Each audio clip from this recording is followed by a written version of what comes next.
will overshadow you. Glory to Jesus Christ. Glory to Christ. Good morning.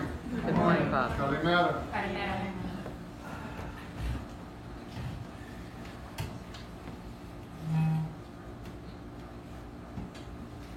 There is a statement that I know I have made to different people throughout my vocation, my career, whatever you want to call it, as a priest.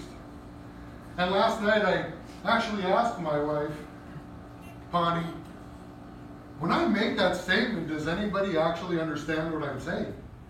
And she says, well, I do. Right? And I was like, well, yeah, but you know me. You know me well, and you understand how I talk and what I say.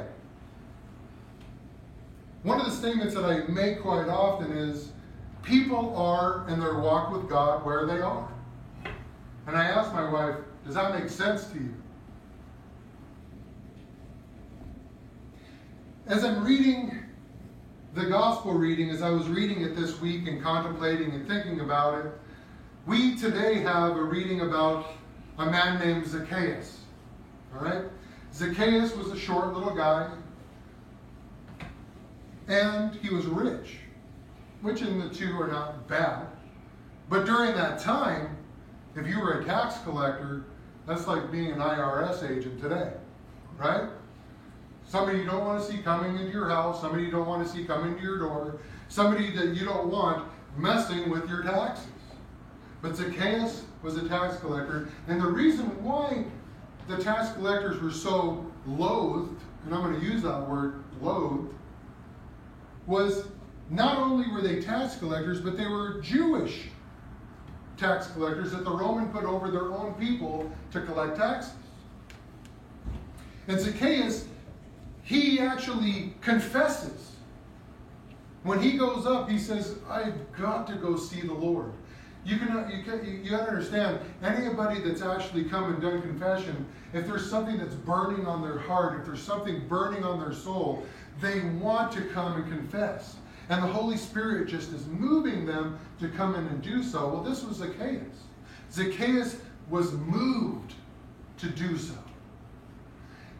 But because he was short, he couldn't really get to the place where he could see Jesus. So he made sure that he got to a place where he could climb up a sycamore tree so Jesus would see him. He knew that Jesus was walking a certain way, and he went up there to make sure that Jesus could see him. He wanted to be seen. He wanted to be heard. So he climbed up that tree, and Jesus looked up at him and said, come down. And Zacchaeus says, Lord, and I'm going to paraphrase, I want to ask forgiveness. I want to confess. And Jesus says to him, I'm coming to your house today. Well, if you were a Jew at that time and you entered the house of a tax collector or even an adulterous woman or adulterous man, a harlot, you were considered unclean. You were considered somebody that couldn't enter into the temple. But Jesus, he goes into this house. And Zacchaeus, he confesses his sin to Jesus. Basically, I've stolen from my own people. I've charged them more taxes than they should have made. And now I want to restore it. I want to give it back. I want to give back even more than I actually took. And I'm going to give back half of what I own. Right? I'm confessing to you, Lord. And Jesus, and his great mercy and the grace that Jesus gives, says, today salvation has come unto this house. Today. It wasn't 5 years from now. It wasn't 2 minutes from now. Right now, at that moment, grace came to Zacchaeus and his house.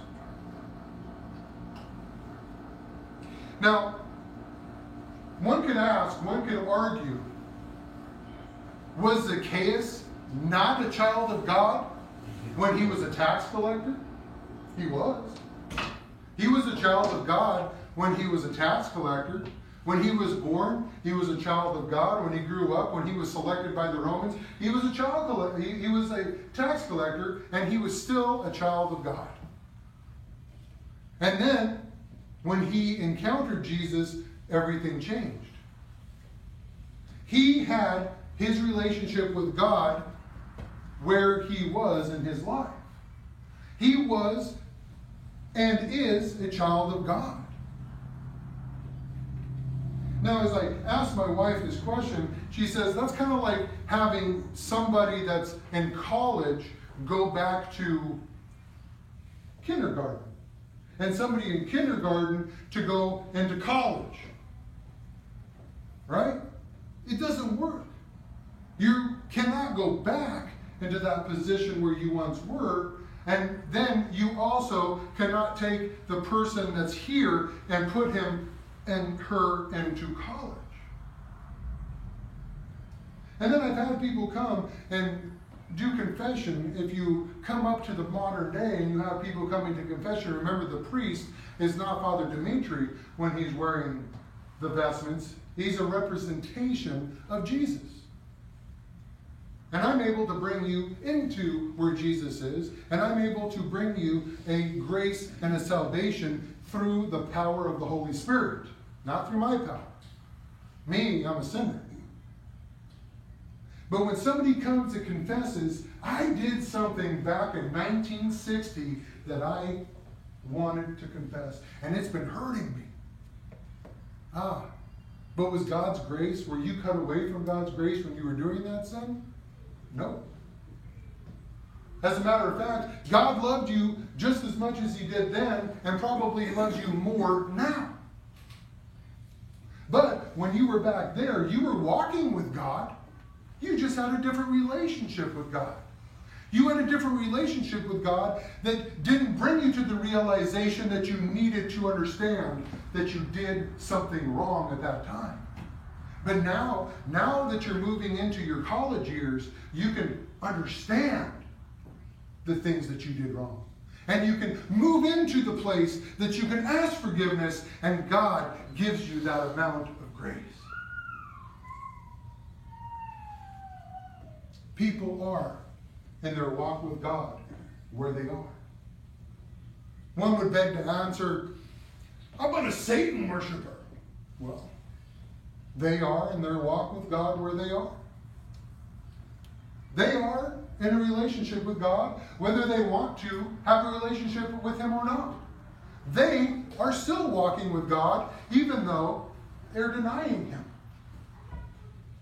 It's kind of like having a father that's estranged from his child. Does it make it any less his child? If it's my son that doesn't want to talk to me, I love him still. And maybe I'm even angry and I don't want to talk to him, but that doesn't change the fact that he's still my son. It doesn't change that. He is walking in that place with or without me, but I'm still his father. And the same goes with us today with our walk with God. Now, if you really want to understand orthodoxy, I use the analogy of kindergarten to college, but once you get to college, you need to actually take a step back and put yourself back into kindergarten, because there's always something to learn. There's always something to bring you back into that kindergarten year, and you move and move and move and move and progress again and again and again. And by the time you're 80 or 90 and 100 years old, you've not only gained a doctorate and a master's degree, but you've done it numerous times. Because God has given you that experience. God has given you that time. God has given you that piece of his grace. When we get sick, we often feel that we're outside of God's grace. We're not. When we go through divorces and we go through struggles, we often feel like we're outside of God's grace. We're not. That's just one of your midterm exams. That's just a final exam moving you to the next place of your life. Because sometimes people just don't belong when you go through a divorce in your life. And when you're sick, if you truly understand the sickness, that actually brings you closer to God, and it should not divide you from God. We should be leaning towards God in those times of peril, not away from Him. But people are in their walk with God where they are. That includes me and everybody else that's ever lived. People are in their walk with God where they are. I love those poems, and there's actually two. The poems, The Footprints in the Sand. How many of you have ever read Footprints in the Sand? Right? The Footprints in the Sand are about somebody walking next to Jesus in the sand, and there's two footprints.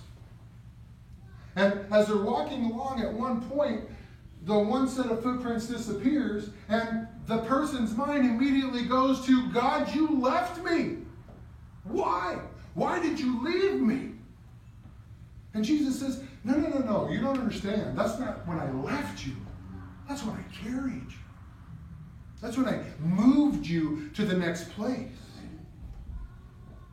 Because when you're in the sand, that means you're probably in the desert or on the beach somewhere, and there's mountains and cliffs and water on the other side. But there comes a point where Jesus needs to move you into one place into the next, and He just has to carry you so you can get to the next grade, so you can get to the next point in your life. And then there is also the footprints in the sand too, which is sometimes people have not even heard of it. But there's again two set of footprints walking along, and at one point one of the footprints, it goes out of control and it spirals and it goes off into the distance and it comes back and goes around, and he says, "Oh Lord, what are you doing? I'm out of control. You're not with me. I'm spinning out of control." And Jesus says, no. That's when I was dancing for you. It comes first to be carried. And then He sets you down. And when you learn that lesson and you get to that next point in your life, that's when Christ can celebrate and dance for you. But you have to walk this path in your life. You have to go through the heartaches. You have to go through the struggles. You have to go through the time in your life and allow yourself to be built into His image. To be brought into His image. It takes time. It's something that cannot be done overnight. But sometimes prodigies can go from one grade to the next, or even skip 2 or 3 grades, right? Look at Zacchaeus. Let's go back to the gospel. Lord, I want to ask forgiveness. And Jesus says, okay, today your salvation's been brought to you. Well, he just went from kindergarten all the way to college in one fell swoop. And he was brought there by Jesus' grace. When you ask for grace, you need to ask for grace that abounds. And I'll leave with this. I want you to remember, and if you've never read the story about Elijah and Elisha, you need to read the story. Because Elisha had a lot of guts. Elijah was getting ready. He knew he was getting ready to go up into heaven. He knew he was going to be taken up. And God wanted Elisha to take over his mantle. And he says, I don't know if I can do it. Elisha's like, I don't know if I can do it. What do you want of me? So you know that you're prepared for this. And he says, I want a double portion of what God has given you. I want a double portion of that grace. That was a bold prayer. We need to be bold when we go to God. We need to be like Elisha. So when we are walking that path to our next progression in our life, that God can stretch us, mold us, and move us. And sometimes when we need that double portion of grace, He will be readily available to give it to us. Ask, and it should be given you. Seek, and you will find. Knock, and the door will be opened. You know what all those things require? Action. It takes action. If you want God to do something miraculous, If you want healing, if you want this, if you want that, you need to take action and ask God to not only give you the size of a grain of a mustard seed, but give you the size of 2. That's not a lot. So today, as we prepare ourselves for communion, and next time I say, people are where they walk where they are, you're going to understand exactly what I mean, because I just gave you a whole sermon on its definition. But people are in their walk with God where they are. And we should not be mad or frustrated when people don't act the way that we want them to. That's what I constantly am looking at when I now am getting frustrated or mad at somebody. I'm like, no. How can I be mad at them when they're walking with God where they are?